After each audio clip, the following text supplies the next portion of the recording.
Oh, Joe, it's another Monday in movie land. The Dirty Dozen. I never see you sneak these VHSs. If you're watching us on video, Joe's been sneaking a VHS from the Forever Dog collection into the really sort of bottom center frame. And this week we got Dirty Dozen sneaking in here. It's a great flick. Throw it on. Throw it on. Yeah. I dare you. The movie that gave us Quentin Tarantino's entire career, The Dirty Dozen. You're welcome. You gotta love it. You gotta love it. Well, I want to talk about a dirty five, which is the Dirty Five. The Dirty Five, which is the 5 directors who are currently pitching to direct the next James Bond movie. Because as we talked about on the show before, the James Bond franchise recently ceded creative control from the Broccoli family, who had been shepherding it from the beginning, to Amazon MGM. They now have full creative control. The perception is that they're going to start with another movie, but then probably branch out into television shows and spin-offs and give it the whole treatment. And they put 2 veteran producers in charge of this. We got David Heyman and Amy Pascal, both of whom are well experienced with franchises. David Heyman with Harry Potter, which makes him he produced every Harry Potter movie. I think he's the second highest grossing producer in movie history because of the frickin' Harry Potters. And then Amy Pascal, of course, Spider-Man, a lot of the Daniel Craig Bond movies. Yes. They got the A squad on this one, Brad. That's right. You can see her as played by Catherine O'Hara in the TV show The Studio? Yeah. The Studio. Sorry. Imitation's the highest form of flattery, folks. Truly. Amy Pascal legend, incredible leaked emails. You can go read those at your discretion.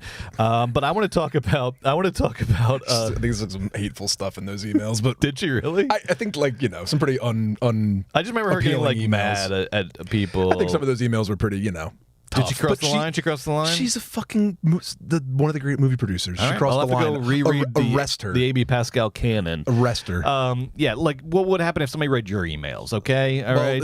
Nothing in my emails is like any of those Amy Pascal things. I meant you, universal but what if you. what if you read Jack Warner's emails? Oh, God. You know what I mean? Like, fucking Jack off Warner's Amy memos? Pascal. Fuck off. All right, go ahead, Brett. Jeez. Sorry. Tell me about this Bond. Okay, so there are 5 directors who are pitching to become the director of the next James Bond movie. And I'm going to list them out for you, and I want you to power rank in terms of who you would most like to direct the next James Bond movie versus who you would least like. So here we go, in alphabetical order. This is so exciting. And 5 heavy hitters here. We got Edward Berger, who is sort of new on the scene, German director, but has really made a name for himself with All Quiet on the Western Front and last year's Conclave. He's German? He seems like the most British guy of all time. I believe he's a German director. I believe you. It's just his films seem British to me. I don't know why. Denis Villeneuve, of course, as you know from The Dunes and Arrival and Prisoners and Sicario. Edward Berger is Swiss-Austrian. Sorry. Swiss-Austrian. My apologies, Edward Berger. Edgar Wright is in the running. Edgar Wright, we know from Shaun of the Dead, Hot Fuzz, Baby Driver. This falls The Running Man with Glenn Powell. Jonathan Nolan is also in the running. That's Chris's brother, TV guy mostly, Westworld, ouch. Fallout. That's what his filmography is. I just said ouch.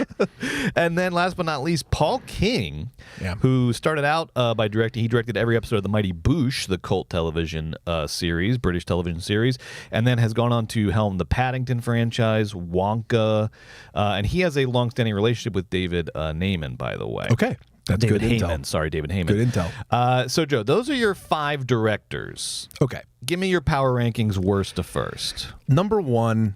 This is worst. This is least likely. It's not what I want. It's who's going to get it. No. What you want. What you would want in a perfect world. Here's the last thing I want. Yes, the last thing you want. The last thing I want is for Edgar Wright to do it. That is the absolute last thing that I want. Bond doesn't need to be funny. It doesn't need to be kinetic. It doesn't need to be zippy. It doesn't need to have heart. Fuck that. Whatever Edgar Wright is, I want it far away from James Bond. You don't want insert shots of him like loading his gun and then it like cuts up to the face and he goes, "Guess I'm ready. I'm ready. Guess I'm ready. I'm ready." It's like James Bond now fucking sucks and is boring. And then is someone a in the loser. background goes, "Are you ready now, Bond?" I think he's ready. I think I'm ready. I think he's ready. and then just like a Reverend Horton Heat song or something, just like the worst soundtrack. All right, so you're kind of you're no, just awful. And then it's like James Bond in Edgar Wright's like he like can't talk to girls correctly. He like fumbles over his words. Bond, James Bind. James, did I say Bind? I meant Bond. Is it stirred or shaken? Stirred. Oh, I can never remember just this give me part. a fucking Coca-Cola. Coca-Cola. Cut to the action just give me a bloody pint. Fuck that. Sounds terrible. All right, so he's at fifth. Yeah, no, he's dead last. Okay, he's so far below the. All right. Now who's coming in at fourth? Who's coming in at fifth with a bullet? Fifth with a bullet is Edgar Wright. All right, who's fourth? The fourth is Burger. Oh, interesting. Fourth is Burger. I would expect him to be higher. You know Interesting. You know what Burger is? Yeah. Burger's Sam Mendes reborn. Yeah. We've been there, done that. Look, Burger, All Quiet on the Western Front, very good, very beautiful. Conclave, very silly, very beautiful movie. I think that Burger has a great eye, and I think he makes a nice movie. I think everything that I've seen of him, it just seems to be, B minus, B plus, and he's just like Sam Mendes, gorgeous, sterile, boring, British seeming to me. We already had 6 of these Bonds. No, thank you. Yeah. How did Burger get in this crew this soon? I don't we're going too fast with Burger. I think the awards give him a lot of lift. But Conclave was a very, it became sort of like everybody started treating it like a meme, and then it sort of took off. But like the movie itself is solid. Then at the end, preposterously solid and weird. Yeah, right. Solid and a weird twist. Yeah. Yeah, so he's 4.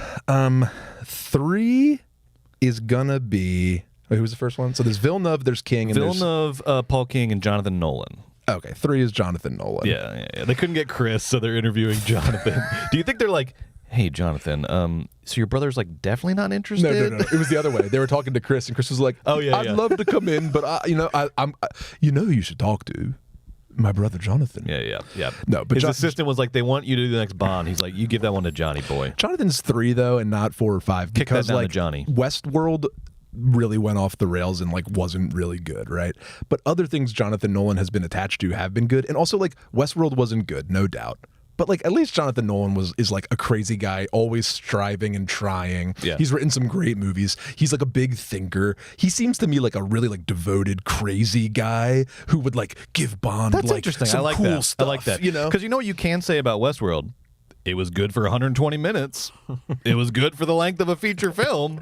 It was awesome for the length of a feature film. You could argue that that's just the price of television, as they ask you to do too much. They ask stories to go on too long. Jonathan Nolan's he's been around the block with his bro Chris. It wouldn't be a bad choice. It would certainly be surprising, but because he's in my head he's just a TV director. Do you think Chris would sort of Spielberg on Poltergeist sort of float around the edges? Hey Johnny boy, what if you moved the camera a little bit that way? The opposite. Yeah. He'd come to set one day. He'd just be so nice and say, "What do you think about this, Chris?" He'd be like, "It's great. You're doing great. You kids are killing it. Good job, everybody. Wow." And then just go home.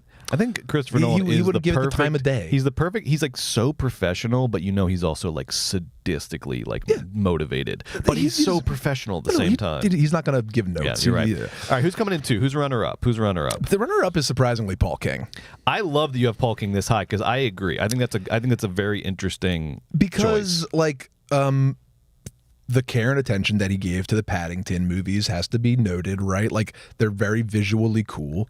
I think that it's good when the people come from comedy, except Taika Waititi, like David Gordon Green and stuff like that. I think it's good, especially such a high pedigree on Mighty Boosh. And he obviously understands how to take IP and make it his own and infuse heart and soul into it. And I think that Bond could really use a fresh coat of paint. I think Paul King would be a great choice. I agree, because I think even if Paddington is not your cup of tea, just use a British phrase. What if that genius hit Bond? Exactly. Right. You cannot disagree that you really could not have done a Paddington film adaptation better. So it's I judge him based on what he's working with and how well he did with it, and he knocked it out of the park with Paddington. Yeah.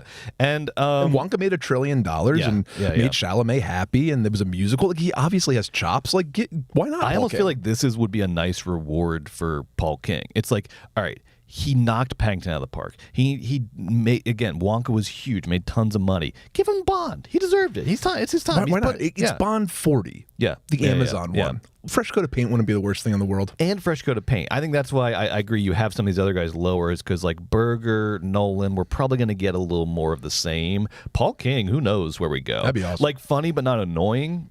No, he'd be great. Yeah, because he's sort of the antidote to Edgar Wright. He's like the good version of the Edgar Wright pick. Would be Paul King. It's like because Paul King will be funny, but he's not going to be annoying about it. It's like style with style. Yes. Can you imagine? Yeah. And then, so obviously number one, of course, Villeneuve. Yeah. Just for the fucking of it. Just for the we're gonna see that. Yeah.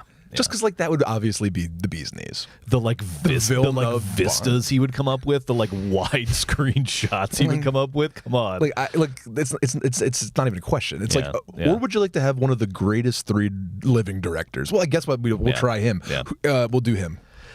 Villeneuve is not even one of my favorite contemporary directors, but you can't argue with the talent, you can't argue with the vision, and there are individual movies of his that I absolutely love. Also, if they're able to bring in Villeneuve on this, that's what they want to have happen. Yeah. That's what they want to have happen. The only reason I might personally give, because I had Paul King and Villeneuve 1 and 2 as well. The only reason I might give Paul King the edge is because we can't get into this mode where Villeneuve does everything because he's the best. It's I like variety in my sort of prestige franchises, and it's Villeneuve is he's killing it with Dune. Again, it's not my favorite aesthetic, but he's objectively it's obviously killing cool, it. right. Yes, and but I don't want everything to look Blade like Runner's that. it's already like that. Yeah, I don't want everything to look like that. I don't want all the prestige franchises to look like that. But fair enough. Yeah, fair enough. Yeah.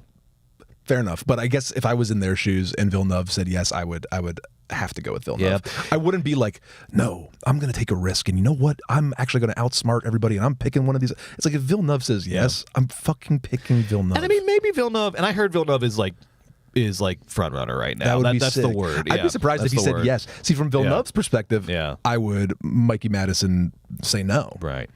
Just not because he doesn't want to.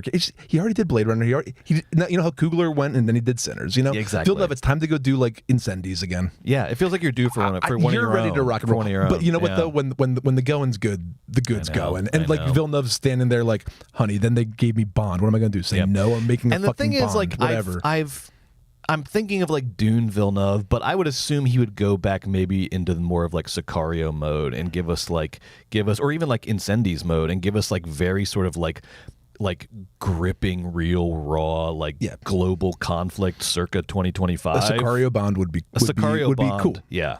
And I wonder which way they're going to want to go with the whole thing. A Sicario Bond, the world's so dark, or Bond is this amazing Gadget Smith, Bullet-esque Steve McQueen character, which is what Paul King would do. Yeah. I don't know. Well, and the other edge for Villeneuve is over Paul King would be we need a non-British guy to direct the next Bond, because the one thing that sucks about Bond is when Mendes in Skyfall would lean hard into the Rule Britannia bullshit, and it's what we don't want. That's the worst part about Bond. I appreciate the honesty, but let's do something different this time. How about Danny Boyle?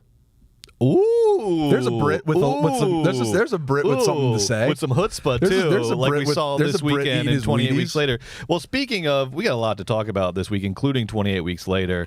You ready to get into 28 it? years later, friend. Oh my God, I'm going to be doing this. I'm going to be doing this all. I did this morning in the car. I did it now. You're no matter how many times you correct me, I'm not going to get it right. I'll try though. 28 years later. All right, let's start the show. What do you say, Carson? Can you roll that theme music, please?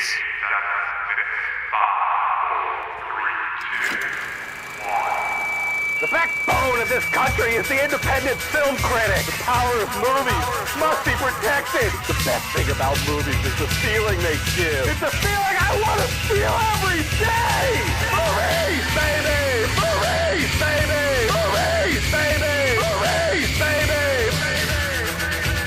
I love it, Rackball.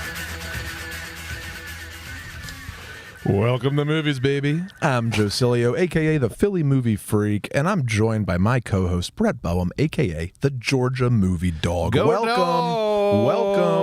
We're coming to you live from the San Fernando Valley, baby. And this weekend, we saw Danny Boyle and Alex Garland's 28 Years Later.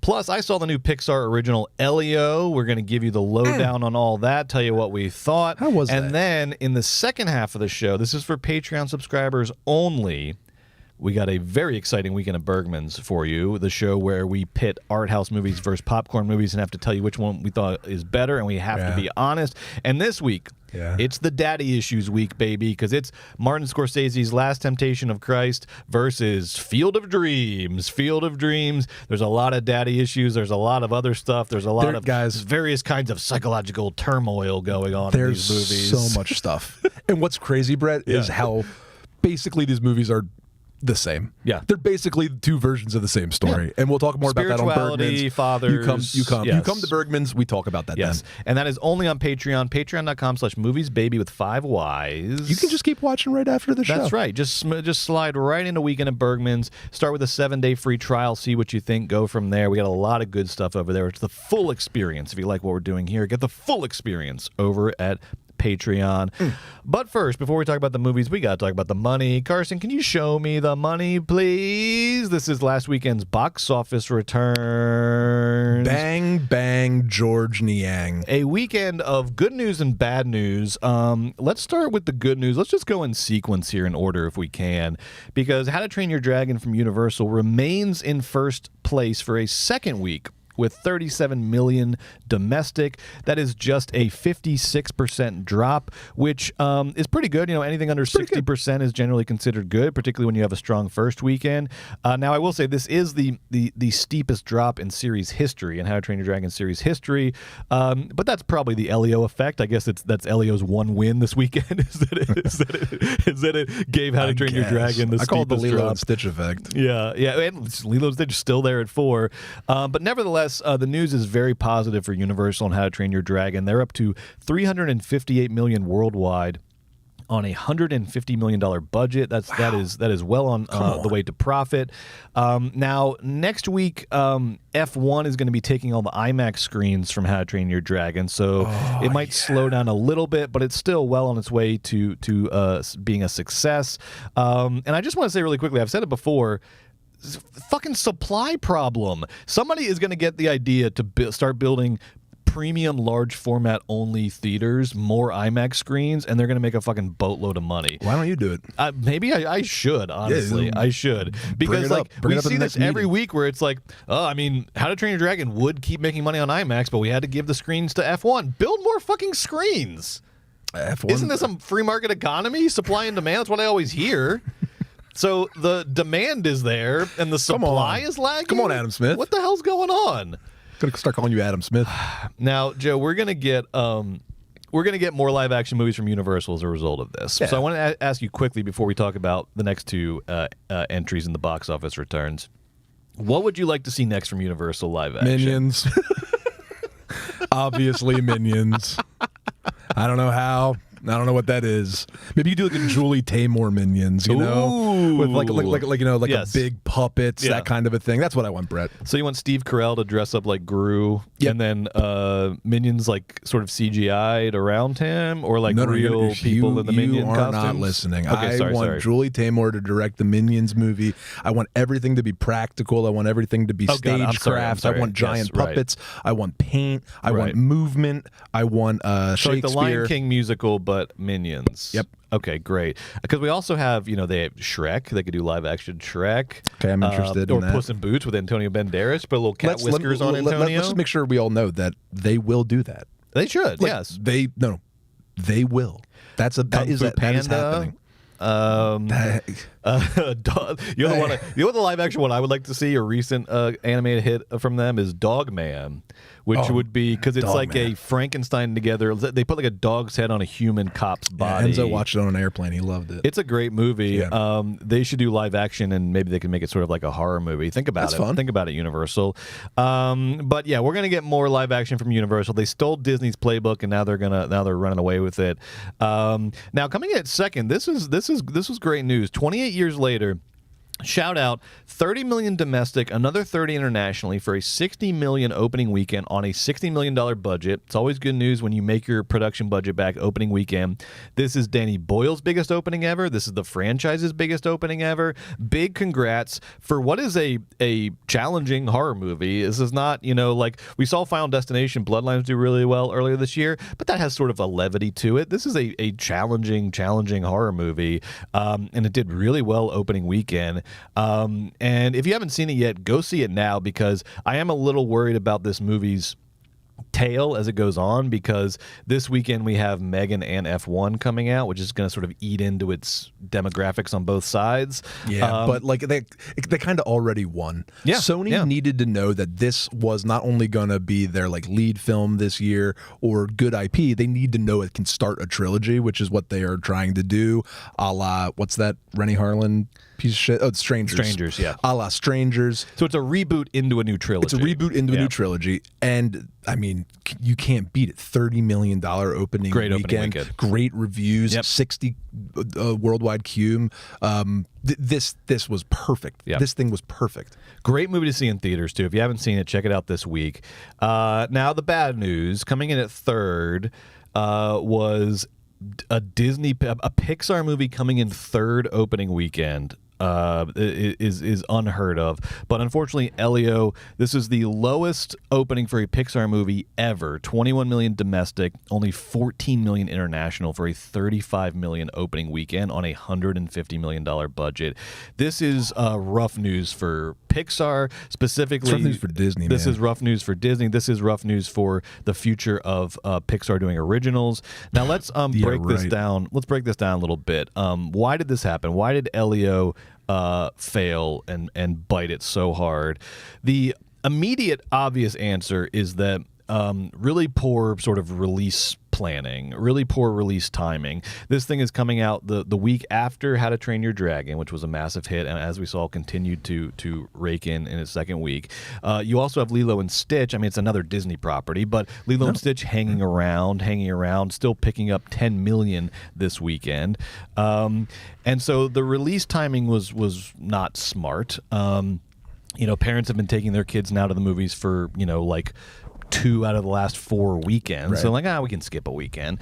The bigger problem here, though, is the trend of Pixar originals, because Pixar originals don't bring in the crowds that they used to, really since COVID. The last original that Pixar made that did anything at the box office was Coco in 2017, which did $814 million.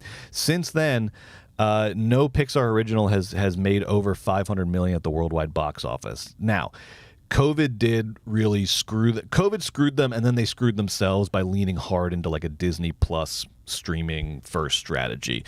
You had Onward, Soul, Luca, Turning Red. All these movies did under $200 million at the box office. Now, that was because of like COVID screwed up the release schedules, and then they primarily just put them on Disney Plus. But that really seems to have watered down the brand, because then when they go back to originals with Elemental in 2023, that didn't break $500 million worldwide. It was almost a total disaster, but then weirdly sort of picked up steam as it went along in its release schedule. And now we've got Elio, the worst Pixar release ever. So Pixar, is now in this place where its originals aren't hitting anymore. Its sequels are still crushing. Inside Out 2 was the biggest animated movie of all time until Neizatu this year. Toy Story 5's coming out. Toy Story, Incredibles 3 will come out. Yeah, they got all that. So the issue here is the future of Pixar. Are they just now into sequel land where they can only succeed on sequels? I know they've been resistant to sort of because even their sequels are all original IP. I know they've been resistant to borrow from existing IP before, but seeing what Universal is doing, kind of lapping them now in the animation world, I wonder if Pixar will be more open to existing IP, adapting, I don't know, fucking Dr. Seuss or something, Does Pixar start leaning into existing IP, or do they just lean on their sequels and then hope for eventually they'll have an original hit again? You got to hope for the latter, or else it's not Pixar anymore. Yeah. Which is kind of what the problem with Elio is sort of, in the speech you just gave, is kind of like, time to fold up Pixar into Disney. Yeah. It's like not special or important, or every Pixar movie used to be $1 billion earner, essentially. You know, An like event, it was an imaginative event. and that's why they got bought by Pixar come Disney. up with this time? That's why that's why they were such an important company. And like technology changes, consumer habits change. I hope that what happens is this just flopped and they make Toy Story 5 and the world changes, and then they make a brilliant new movie in 3 years and we're back to normal. But they could Pixar's like that's a waste of money now. Yeah, they spend so much money on these movies and nothing is giving a modicum of return. They're gonna fold it up. Yeah, like it's problem. Not out of the realm of possibility. I can't believe it. And finally, just I know you're thinking it, and I'll just say it, go woke, go broke. Yeah, sure. That's definitely the problem here. I mean, like the big issue, I think the big issue beyond all of the like, well, movies are tough now and post-COVID, all this. The big issue is what you were saying, which is Pixar kind of lost its imagination. It lost, because Elemental, the previous original they came out with, was so close to Inside Out in terms of its like structure. It was like it almost seemed like an adaptation of Inside Out. And then Elio, it wasn't a bad movie. It was a good kids movie.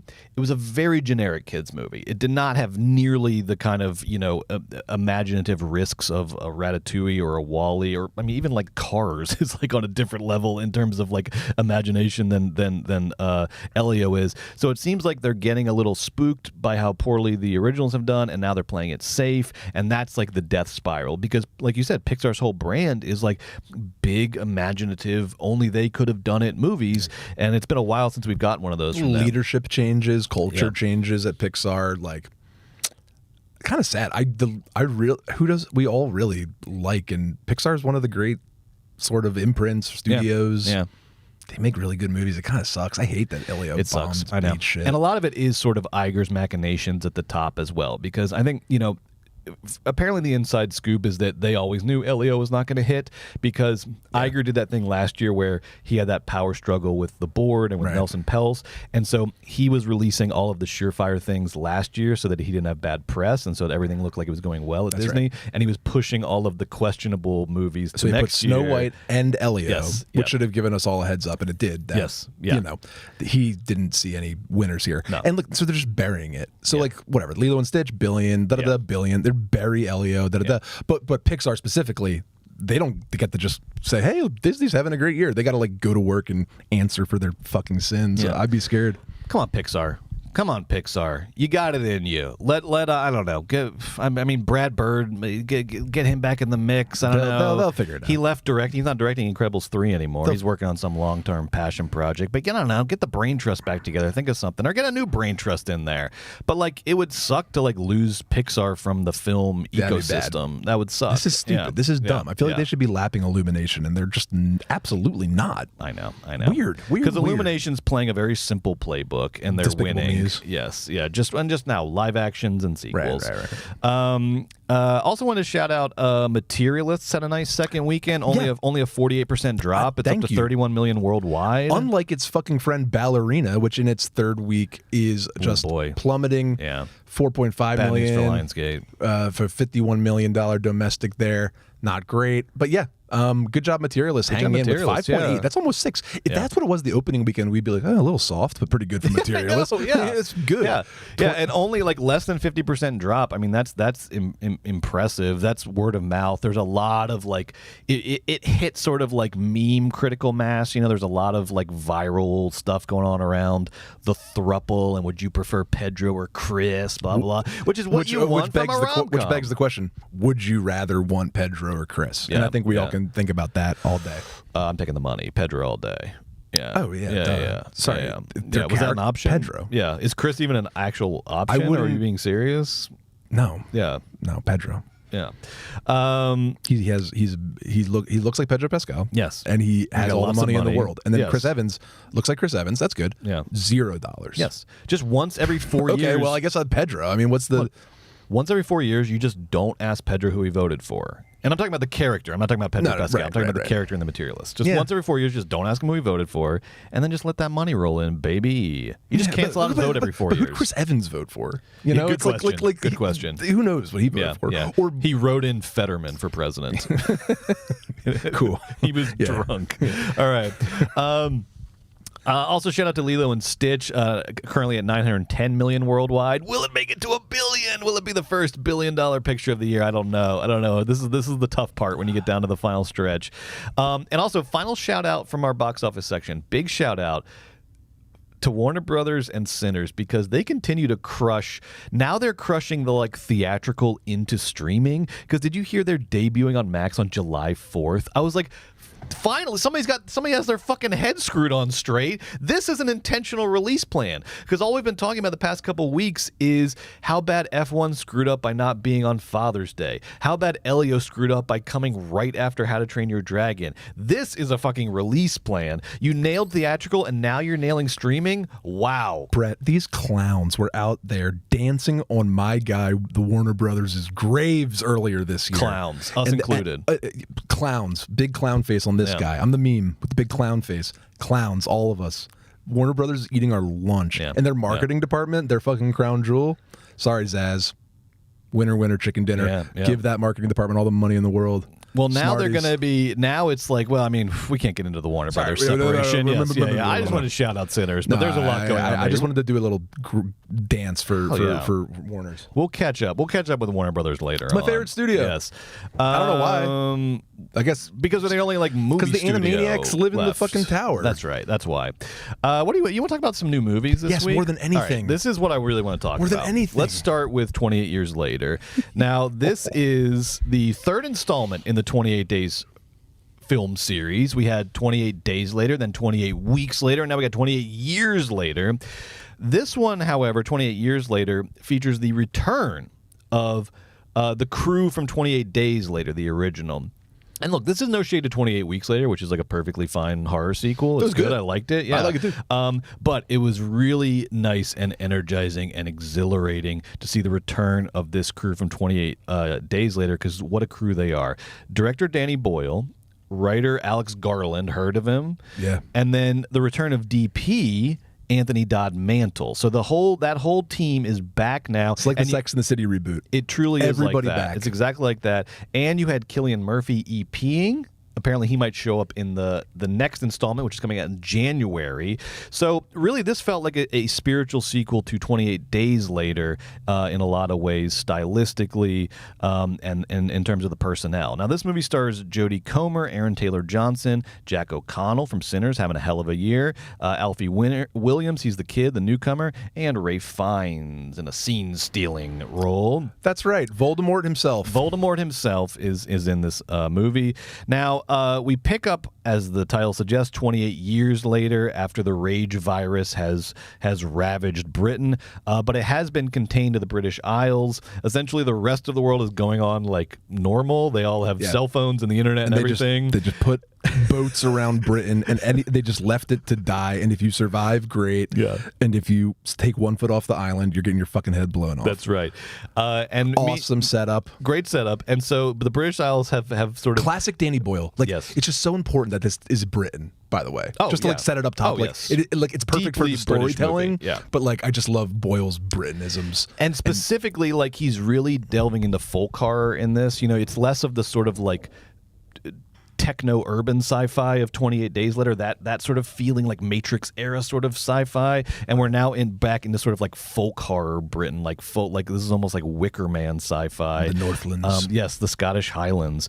And so this takes place in the Scottish Highlands. There are little communes of humans that have survived the rage virus. They live in these protected little communes that are very sort of, it's like back to almost like feudalism. It's like everyone has a job, and it's like agriculture and all this stuff. And then you also have these bands of zombies. I know Boyle doesn't prefer that term, but these sort of people infected by the rage virus. They're fucking zombies. You can use the word zombies. They're it's zombies. Right.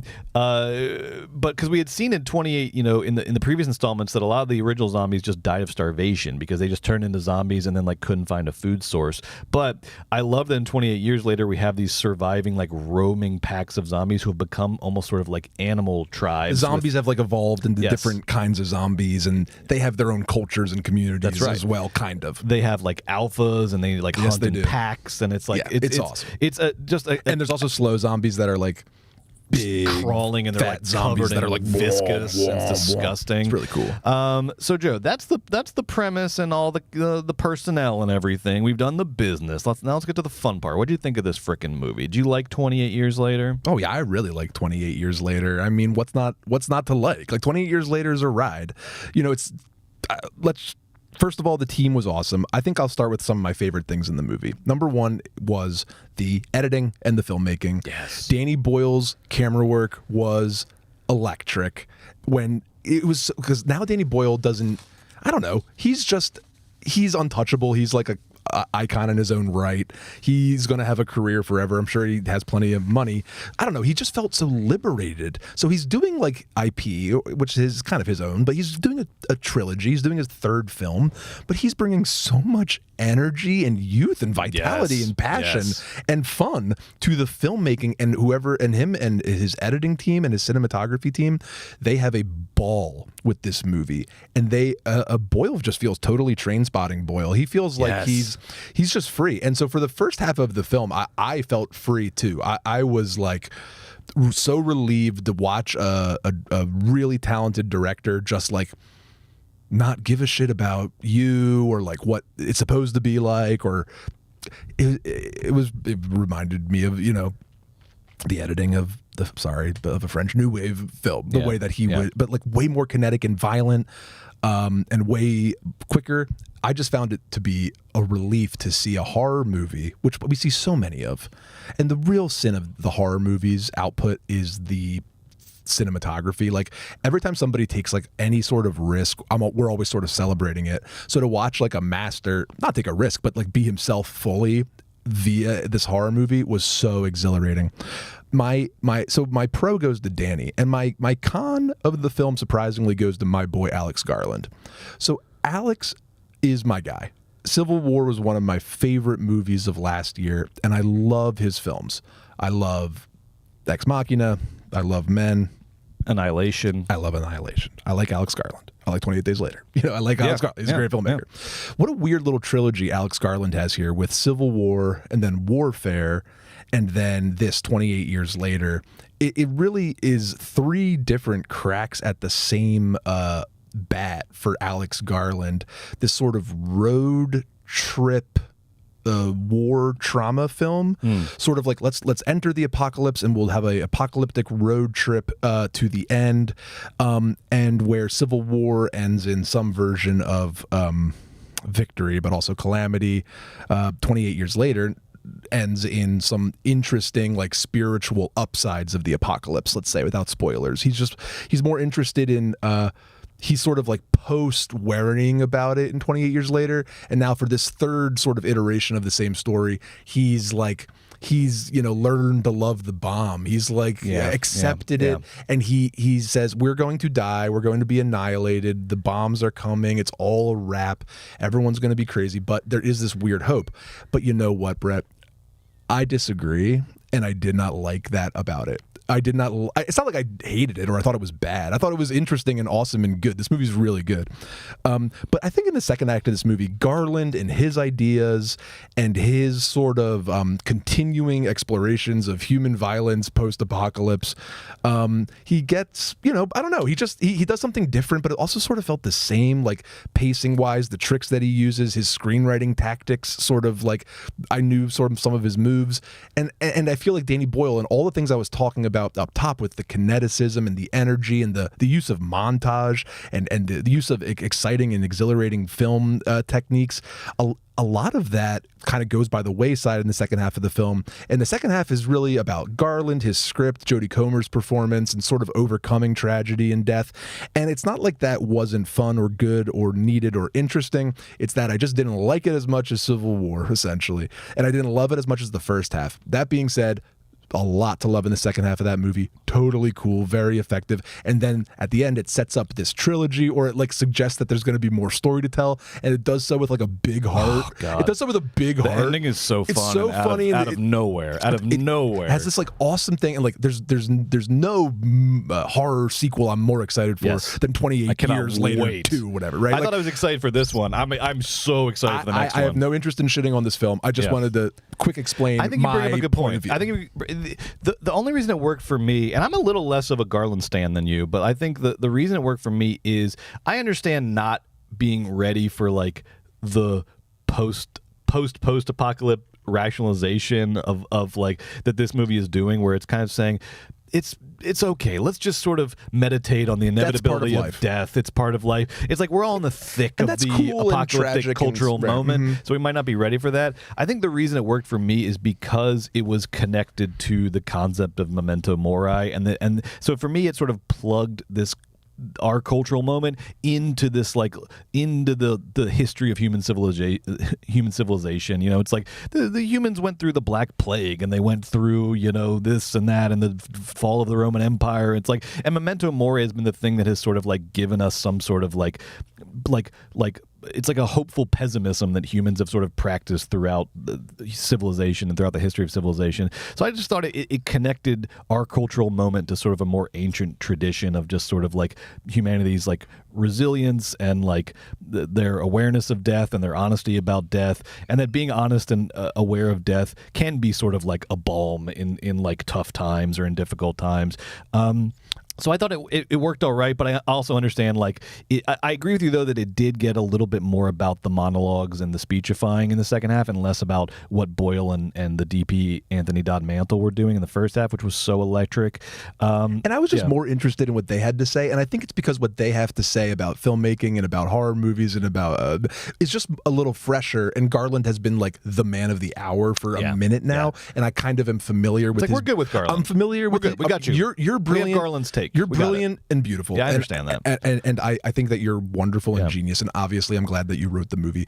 But what was most exciting to me in this film was seeing what Boyle and his crew was up to. Well, and I that's still my main takeaway, I think, from the movie, even if it went a little bit by the wayside in the second half, was this movie to me felt like Danny Boyle saying to the world, did you fucking forget about Danny Boyle? I did. I made fucking Trainspotting. I forgot. I made 28 Days Later. I know. 28 Days Later. Did you forget about me? How'd you forget about me? I'm sorry. I'm still here, baby. I still got the juice. I said sorry, Danny. And I loved that. Because, look, Trainspotting is one of my favorite movies of all time. Like, incredibly influential movie for me when I was a kid and getting into movies. I kind of forgot about Danny Boyle. I'd forgot about Danny Boyle a little bit. So I love Danny coming back with the fucking punk energy of his early work. It was so cool. It was so awesome. And I want to shout out, too, mentioned him a couple times, Anthony Dodd Mantle, who's the DP here. This guy also has some real fucking punk credentials and has kind of fallen off a little bit, maybe, or just had not been doing as exciting work recently. But I loved seeing him back because he was a key component of the success of 28 Days Later, because this guy was a digital video pioneer. He came out of Dog Me 95, like the Danish sort of ultra realist, digital video school. He was the DP on Vinterberg's The Celebration, which is one of my favorite movies come out of Dog Me 95. He was a DP on Julian Donkey Boy, the Harmony Korine movie, and then he goes into 28 Days Later, and he's the one that really gave 28 Days Later that incredible digital aesthetic. Iconic. That has aged so well because what you just said, that filmography is absolutely absurd. Insane, right? And this motherfucker's the guy that does it with the Boyle this time, right? Exactly. And that's why it looks and he's back. He's fucking back. Because now he's coming in. They shot this movie on iPhone 15s. Cool. It looks fucking incredible. It looks insanely Actually, cool. Carson, do we have that photo of the rig they used for some of the chase sequences through the forest? This forest looks gorgeous. This is the most like British folk horror forest ever. And then you have these zombies running through it, and then they built these insane rigs with like 15 to 20 iPhones all around, like in a circle, and then obviously digitally would combine all the footage, but like that's how they gave it this like kinetic, like fast kind of, like this movie is on fire from the start, like Joe was saying. And the editing is like they're cutting across all those iPhones like as fast, like faster than you could ever believe, and it looks so good. The movie is exhilarating, and the way Boyle uses music, these little like snippets of music coming in and out, and sort of archival footage coming in and out. Boyle and Dodd Mantle are a hell of a team, and I can't believe they are just like back to where they were with 28 Days Later, but even better, because what I liked about this movie so much was that it like it basically like started over from scratch and knocked it out of the park again, because this movie is not existing in the shadow of 28 Days Later, which is a stone cold horror classic, and is such a like definitive 2002 movie. Like they were filming it like 9/11 happened while they were filming 28 Days Later, and so it is such of that moment. But here with 28 Years Later, they are not repeating the aesthetic of 28 Days Later. They are not repeating the kind of feel or the tone of 28 Days Later. They are no like one walks across an empty bridge. No, you're never like remembering 28 Days Later. It's like, but they are giving you the exact same effect of 28 Days Later, which is so impressive. Yeah. It's like they went back to scratch, did it all over again, and nailed it again in a completely different way. That's what's so fascinating about this movie, and that's why we need people like Boyle and Dodd Mantle, is because they are honest about their craft. They are not trying to take shortcuts. They are not trying to cheat at the game of franchising by just repeating. They are saying, you know what, let's start over, do the process again, and then see what comes out of it. And what came out of it this time was very different from 28 Days Later. It is foresty and folk horror and a return to sort of Celtic Britain and sort of ghouls out in the forest chasing you and the boogeyman, and it's playing a lot more with those that aesthetic and those stylistic traditions, and it was equally as powerful to me as 28 Days Later. I thought this movie was so great. I love the alphas, the big killer zombies who have huge dicks and run around and literally rip people's heads out with their spines attached. It looks so fucking cool. It is so cool. Brett just said it. It's the best. Sorry, the alphas grab your head and they pull your whole entire spine out. It's awesome. Look, we're not going to give away the ending, but the ending is so... I usually am not a fan of television endings where you end with a cliffhanger that just leads into the next installment of the franchise. I like that very much. When it's done well, and it's done well here, it is so much fun. And now I cannot wait for the next one, 28 Days Later, The Bone Palace, coming out in January. You know what's nice is when they do the cliffhanger thing, and in your head, I was like, and there will be a sequel. Yeah. You kind of have to have the confidence to pull that off. The movie has to be a banger in order for you to pull that off and have it be satisfying. Yep. Anyway. It's so good here. Brett, how many stars are you giving this sucker? I am giving this, because I went back and watched the previous 2 installments this week as well, and I'm going to give this one the same rating I gave 28 Days Later. I think it's equally as good. I'm giving it 4 stars. I think this movie is great. Wow. Yeah. Great. Yeah. Dang. I'm coming off as a hater. I loved this thing. I'm giving this bad boy 3.5 stars. I thought this movie was really good. Really good. This movie was really good. Really good. Really good. And see it in theaters now. Let's get that long tail going. Let's get this thing into profit, baby. My favorite part was when the big slow zombie was first time introduced and they put the camera on its back. So you are part of the leaves, and then all of a sudden the leaves are blubber, and then all of a sudden you're moving on the back of this what is it? Is the ground moving? Is it a hippo? Is it it's like a bloated... It's like a bloated... Yeah, it's like a big it's covered in slime. Do you know the shot I'm talking about? Yes. Where it's yes. Oh, God so damn it, good. those fucking shots. It boils on fire. You know what this reminded me a lot of was Coppola's Bram Stoker's Dracula, where that was the same kind of thing where it was Coppola had a rough 80s and this and that, and then Bram Stoker's Dracula was did you fucking forget about Coppola? Right. Here is the full palette. Here's the full fucking toolkit. I'm pushing back.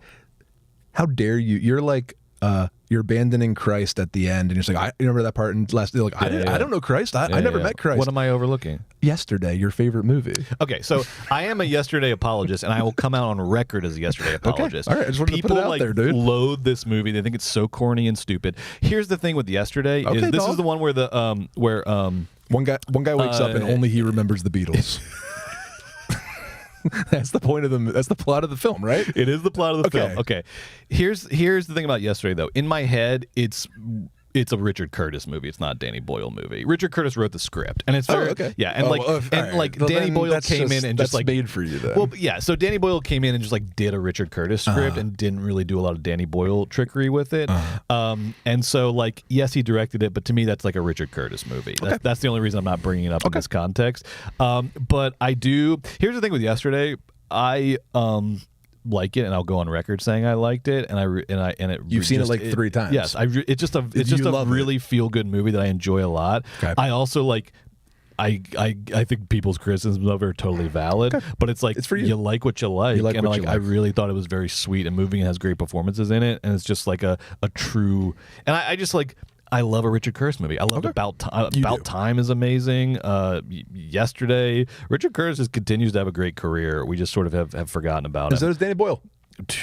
You are not going to forget about Danny Boyle after this movie. Are you telling me the next one's called 28 Years Later? Bone Palace. The Bone Palace. I don't give a shit. No, that rules, dude. Okay, great. Let's okay, go. Good. The Good. Bone I Palace? couldn't read your reaction. No, my reaction was like, some people get it and some people don't. I was just like mad about some people not getting it. Got it. But Got these it, got it, people got it, get it. got I it. cannot wait for Got it. that. I can't wait for the Bone Bone Palace. I cannot wait for the freaking Bone Palace. Oh, come Let's on. go. Now. Come on. No, guys, this movie rocks. See it in theaters. Yo, must be theaters. It's really good to great. What are you going to say? It's awesome. All right, I'm going to talk about Elio for just 2 seconds Yeah, here. please, what happened with this? I saw Elio. So Elio, the latest movie from Pixar. This was originally the brainchild of Adrian Molina, the guy who co-created Coco, which is a Pixar movie I really like. I think the last original that I really, really liked. But then Molina left to direct Coco 2 because the Coco train was taken off and he had to go drive that train. And so they really got Elio done by committee. It has a couple different directors, a couple different writers. You're kidding. No, yeah. So, and I think that's why nobody had a whole lot of different directors. Because you know what it was? It wasn't just that like Disney didn't have confidence in it. It's that I don't think there was anybody to really go to bat for it, because it's like everybody's sort of doing it that's on staff. It's like it was like a Pixar staff movie, and there wasn't like a prophet or an apologist to like really go to bat for it. Is my read of it. It is also it's like the most generic Pixar movie I've ever seen. It takes a pretty just like anybody could have come up with the plot. Like first of all, dead parents, so Pixar. Second, kid is lonely and he wants to meet an alien to like fill the void of loneliness in his life, right? Because he can't like have friends. He doesn't know how to have friends and all this. So he uses like aliens as the replacement. Okay. And then he meets the aliens and there's like a funny interaction. I don't care anymore. Okay. So here's what I will say for Elio though. It's a good kids movie. It might not be up to the sort of high bar that Pixar has set previously, but it is a good kids movie.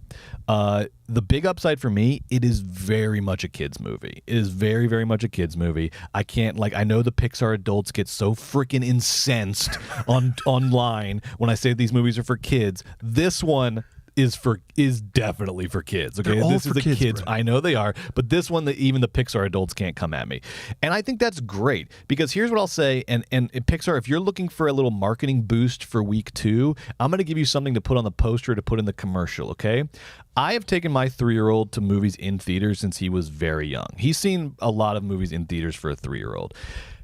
He has never been more engrossed in a movie than Elio. He did not. Usually we have to take a break about halfway of just go walk around the lobby, whatever, and then come back, go to the bathroom, whatever. He did not budge or wiggle or squirm once in this movie. At one point, I looked over and I was like, I don't want to mess with success here, but like, what's going on? And he's just sitting there, just eyes on the screen, just totally engrossed in Elio. He did not budge during Elio. Put it on the poster. Kids love it. How about kids love it is your marketing scheme, all right? Kids love it. Just go with that. It's uncomplicated. It's simple. And maybe... But it's fun for adults too, right? No. Fuck adults. Kids love it. Kids love it, There's a joke for me, surely. No, you're the fucking chaperone, doofus. Sit there and eat your fucking popcorn and let your kid enjoy the movie. Elemental had a long tail. They thought it was going to be a bomb and had a long tail. Maybe Elio has a long tail if you push it as the movie that kids are guaranteed to love. Ooh. That is my tagline for you. And a big part of that... How many stars? 3. It's good. Okay. No, it's good. It's good. The best part, though, the reason I bumped it up to 3, though, is because there is a really strong element in Elio that I want to talk about really quickly, which is the animation is gorgeous. And I know it always is for Pixar, but it was especially gorgeous, and specifically all the outer space sequences, easily the high point of the movie. They were colorful. They were a little trippy. It was almost like, in Mario Kart where he goes into outer space on the Rainbow Road and all. Yes, I do. It had that sort of like just colorful, trippy, fun outer space vibes, but at a really high level. And I was reading one of the reasons they were able to do this animation so well is they used a new technology on this movie called the Luna lighting toolset that Pixar had in beta, and then the people who were animating Elio was like, it'd be perfect for Elio. Can we use this? And they're like, all right, give it a try. What this does is it allowed animators, computer generated animation. It allowed these animators to do the camera and the lighting at the same time. So usually lighting is saved until the very end of the process. So you're animating in a big sort of 3D space, and then you're choosing the camera, how the camera is moving, because it still has to be a fucking movie. And then at the very end, you add in all the lighting. Now, with Elio, the lighting was such a big part of the animation because these outer space sequences are they're translucent and luminescent, and it's it almost looks like bioluminescent animals on the bottom of the ocean is the way the animals look. And so they couldn't wait to do the lighting because they didn't know to do the camera they needed the lighting to know because it was so instrumental to what they were doing. And so this tool set, this Luna lighting tool set, allowed them to do that, and that made the animation look gorgeous. So Elio is a good kids movie with some gorgeous animation in it, and your kids are guaranteed to love it. What's the problem? Okay, let's give this thing a long tail. I actually hate that Elio is going to go down as the lowest Pixar opening. It does not deserve that. It does not deserve that. It's not fair. It's not fair. Also, Brad Garrett is the voice of the bad guy. That's fun.